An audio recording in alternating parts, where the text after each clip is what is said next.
Hello, everyone, and welcome back to the channel. This is your Chief Kabbalist, as usual, coming to you from undisclosed location at Kabbalah HQ. And today's hot take, which is number 9, is going to be about some techniques for losing fat.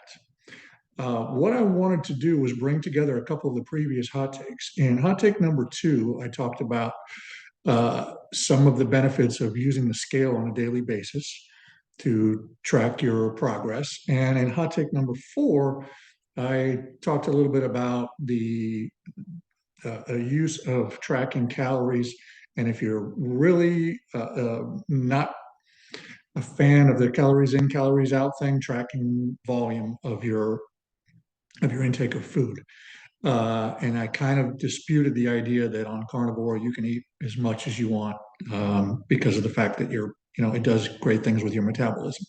I mentioned that there is some truth to being able to eat a little bit more, perhaps, and you certainly are more satisfied in a carnivore diet eating less.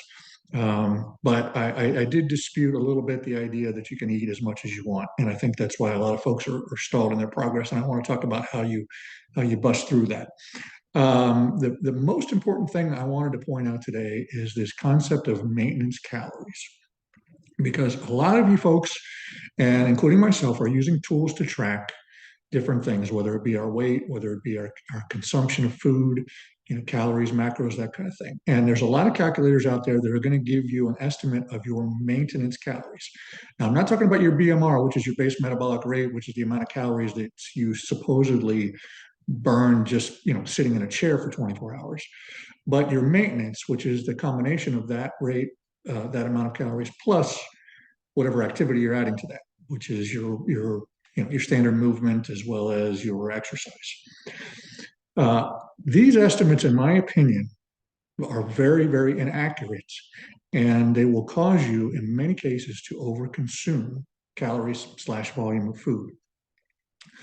For example, most of these calculators will give me a maintenance amount of calories of anywhere from 28 to 3,200 calories a day. Complete BS.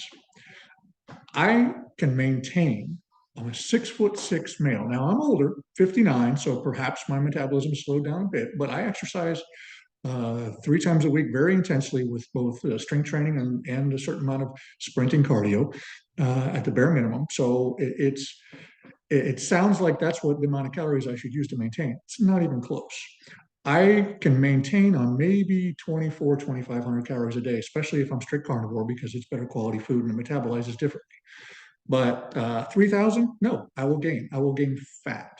And again, most of us are trying to lose fat. And I've also talked about that in my scale video, that if you need to lose fat, you likely need to lose weight because you're not going to replace that fat with muscle on a 1-to-1 pound for pound basis. So you need to use that scale and look for progress on that scale. Now, how do I know that my maintenance calories is 2,400 to 2,500? And how do I know that I need to drop down to 2,100 or so in order to see the scale move and make progress in my fat loss? Because I tracked my food and I weighed myself every day for stretches of time.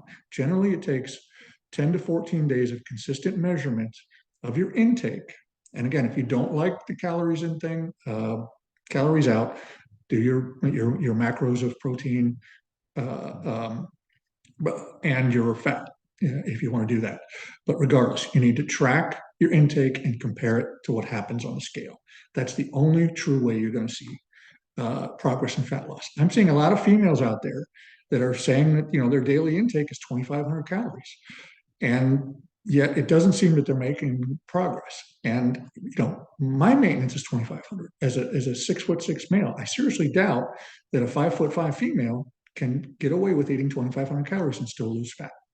Again, just my 2 cents, something to think about. That being said, once you figure out what you need to do to lower your intake in order to start to see that scale move and see the fat start to disappear, it's really up to you whether you want to go with a high fat, moderate protein approach to carnivore or a high protein, moderate fat approach to carnivore. And I'll tell you what, there are 2 fantastic carnivore focused bodybuilding coaches out there. There's Rob Goodwin, that you can find on Instagram. I'm going to put all the links to their Instagram and website, who generally, when he's preparing his athletes or himself for competition, he goes and wants to hit that fat loss proposal. He goes with a higher protein, lower fat approach. And then there's Robert Sikes, who I'm sure many of you have heard of, Keto Savage, who does the opposite. When he's preparing for his cut and when he's preparing his athletes, he goes with a higher fat, lower protein approach. Either one of those may work. Another thing, again, that you can play with by consistently tracking and then weighing. But the main point I wanted to get across is figure out your own maintenance calories. Do not rely on those calculators. They're going to overshoot and your progress is going to stall. And again, if you're not in this to lose fat and you can just eat intuitively, then more power to you. But as these bodybuilding coaches will tell you, if you really want to dial in and continue fat loss, you got to track everything, and that will work for you. A lot of tips like that in No Brainer Carnivore. If you haven't picked up a copy, the link is also in the description here, but I'm going to put a link to both of the Rob's websites so you can check them out if you're so inclined to get more detail on that. But as also always, stay consistent and don't sweat the small stuff. Hope this helped you all.